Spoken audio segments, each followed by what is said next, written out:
Animation ease types. Regular keyframes.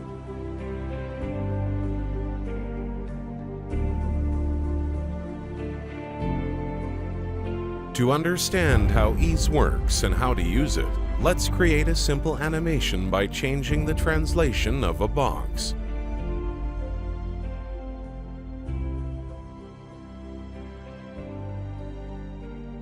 Two keyframes are created. The first one is at first frame and the second is at frame number 100. Before we proceed any further, why don't we play the animation to observe the default interpolation?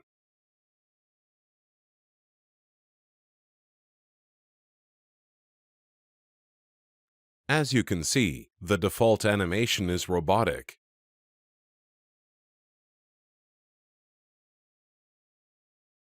Select first keyframe to show its properties.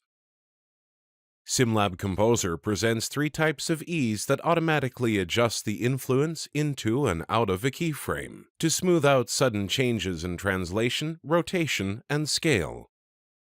Ease options are Auto Ease Out, Auto Ease In, and Auto Ease. With these options, we can ease speed of an object when coming into or out of a keyframe, or both. Where Auto Ease Out is used is to ease speed coming out of a selected keyframe.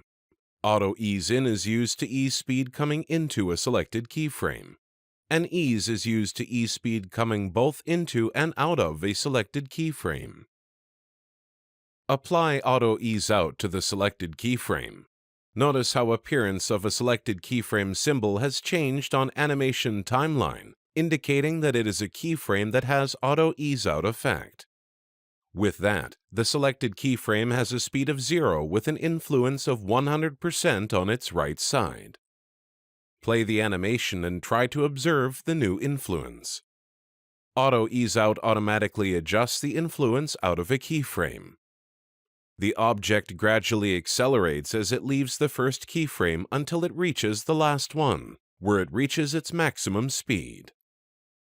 Remember that Auto Ease Out requires an existing next keyframe in order for it to take effect.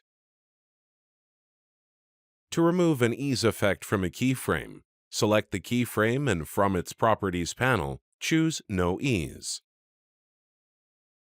Now, let's try Auto Ease In with the last keyframe.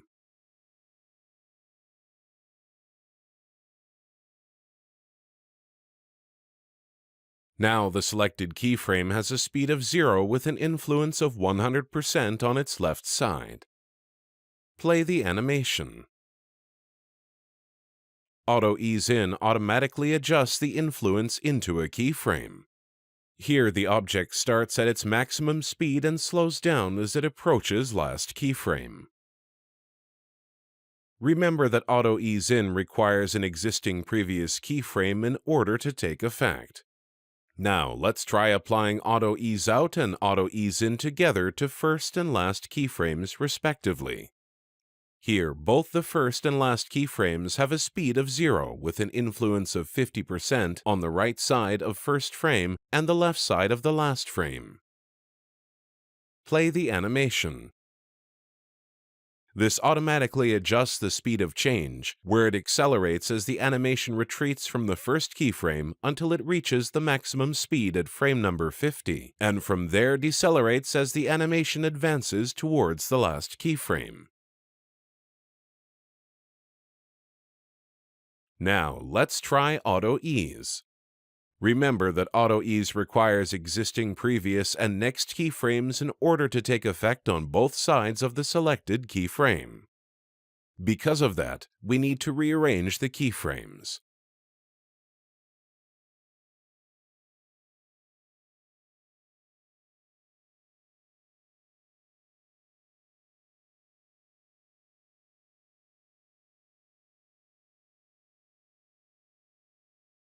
Select the middle keyframe, which is at frame number 50, and choose Auto Ease.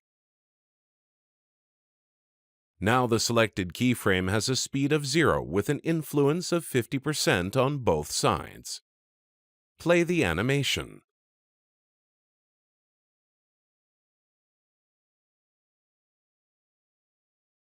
The object slows down as it approaches keyframe and gradually accelerates as it leaves.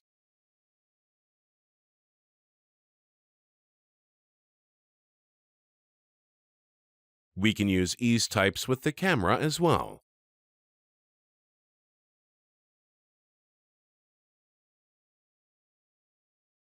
To demonstrate that quickly, let's create a simple camera animation that consists of 2 keyframes.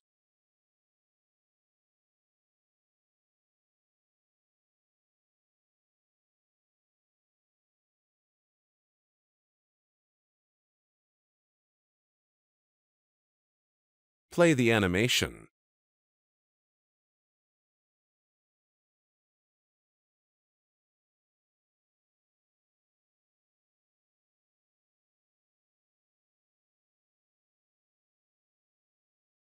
Apply Auto Ease Out to first keyframe and Auto Ease In to the last keyframe.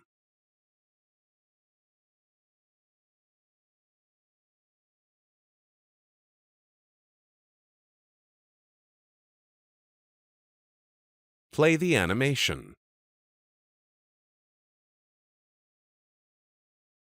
With animation ease options, you can easily achieve smoother and more realistic motion for geometries and camera in your 3D scenes.